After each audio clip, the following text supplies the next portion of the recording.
విశాఖను రాజధాని చేయడం రాష్ట్రానికి ఆదాయం తెస్తుందని వైఎస్ఆర్సీపీ ప్రధాన కార్యదర్శి గడికోట శ్రీకాంత్ రెడ్డి తెలిపారు. చంద్రబాబు విశాఖపై నెగటివ్ ప్రచారం చేస్తున్నారని, పోర్టులు, హార్బర్ల పనులను జగన్మోహన్ రెడ్డి మా హయాంలో చేపట్టినా ఆయన తన కృషిగా చూపించడానికి ప్రయత్నిస్తున్నాడని విమర్శించారు. ఈరోజు దివీ సెజ్ కానీ ఇలాంటి అనేక సెజ్లు కూడా రాష్ట్ర హయాంలో ఆయన నెగటివ్ బురద చల్లడానికి ప్రయత్నం చేస్తున్నారు. కానీ అభివృద్ధి ప్రక్రియలో భాగంగా ముందడుగు వేసింది ఎవరు? దాన్ని రెచ్చగొట్టి ఈరోజు ఆ పరిశ్రమలు ఆ రోజు ఇవ్వటం వల్ల ఎంతమంది ఉద్యోగాలు వచ్చినాయో, కొంతమంది రైతులు నష్టపోయి ఉండొచ్చు.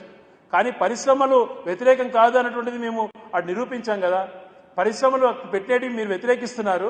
మరి మీరు మా హయాంలో డేటా సెంటర్ అటువంటిది వచ్చి మేము నిద్ర లేచినప్పటి నుంచి 3 పూటల ఉదయము, మధ్యాహ్నము, సాయంత్రము వైజాగ్ అయితేనే ఈ రాష్ట్రానికి ఒక ఆదాయ వనరుగా వస్తుందని మేము మాట్లాడితే ఆ రోజు మీరేమన్నారు? మీరేదో వైజాగ్ గురించి నెగిటివ్గా రాయడం చేశారు స్టోరీస్. సునామీ వస్తుందంట, వైజాగ్లో అంత మునిగిపోతుందంట, అక్కడ వీళ్ళు కడతారంట బిల్డింగ్స్ అని చెప్పి ఒక బ్యాడ్ ప్రాపగండా చేశారు. ఎవరు దుర్మార్గులు? మీరా మేమా? 50 కిలోమీటర్స్కి ఒక ఫిషింగ్ హార్బర్ కానీ ఒక పోర్ట్ కానీ ఉండాలన్న ఆలోచనతో దాదాపుగా 1000 కిలోమీటర్లలో ఫిషింగ్ హార్బర్లు, మెరైన్ యూనివర్సిటీ భీమవరం నరసాపురంలో మెరైన్ యూనివర్సిటీతో సహా, అలాగే 3 పెద్ద పోర్ట్స్ కంప్లీట్ స్టేజ్కి వచ్చినాయి.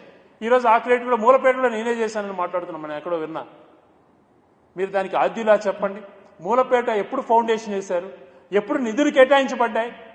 మీరు బందర్ పోర్ట్ గురించి ఎప్పటి నుంచో మాట్లాడుతున్నారు కానీ రూపాయి కేటాయించలేదు. నాబార్డ్ ఫండ్స్ తోటి టైఅప్ చేసి బందర్ పోర్ట్ యుద్ధ ప్రతిభను కంప్లీట్ చేయాలా అని చెప్పి బందర్ పోర్ట్ కంప్లీట్ స్టేజ్కి వచ్చింది. రామాయపట్నం దాదాపుగా ఈ నెల రేపు నెల షిప్స్ కూడా అక్కడ అన్లోడ్ చేయడం స్టార్ట్ అవుతుంది. ఇంత యుద్ధ ప్రతిపాదన ప్రాజెక్ట్స్ టేకప్ చేసింది జగన్మోహన్ రెడ్డి గారు కాదా?